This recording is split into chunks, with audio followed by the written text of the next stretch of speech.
À la pharmacie, j'ai une patiente qui arrive hier soir pour me dire écoutez, j'ai été plâtrée pendant 3 mois, on m'a enlevé le plâtre et l'état de ma jambe en dessous m'a vraiment choquée. En gros, elle m'a dit je ressemble à un crocodile, je sais pas quoi faire, aidez-moi. Et je lui ai expliqué que c'est normal quand on est plâtré comme ça et qu'on ne peut pas se laver, exfolier sa peau. On a une accumulation de peau morte en fait sur plusieurs mois. Donc une fois qu'on enlève le plâtre, évidemment la peau n'a pas son aspect initial, c'est pourquoi il faut utiliser des produits doux, exfoliants pour éliminer cette accumulation de peau morte. Donc ce que je lui ai conseillé, et ça peut vous servir aussi, c'est utiliser un produit à base d'urée. L'urée c'est vraiment un actif exceptionnel qui est à la fois hydratant en fonction de son dosage, mais qui peut être aussi kératolytique, exfoliant. Ce qu'il faut retenir c'est que dosé à 5% ou moins de 5%, l'urée est un hydratant que l'on peut utiliser tous les jours sur le visage, le corps. Dosé entre 5 et 10%, là l'urée va avoir un effet certes hydratant, mais en plus kératolytique.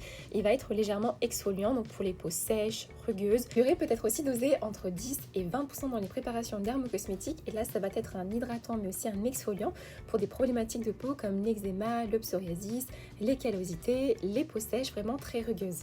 Et au-delà de 30% de concentration, ce sera uniquement sur prescription médicale. Pour ma patiente, je lui ai donc conseillé une crème à base d'urée dosée à 10% et en complément une huile lavante.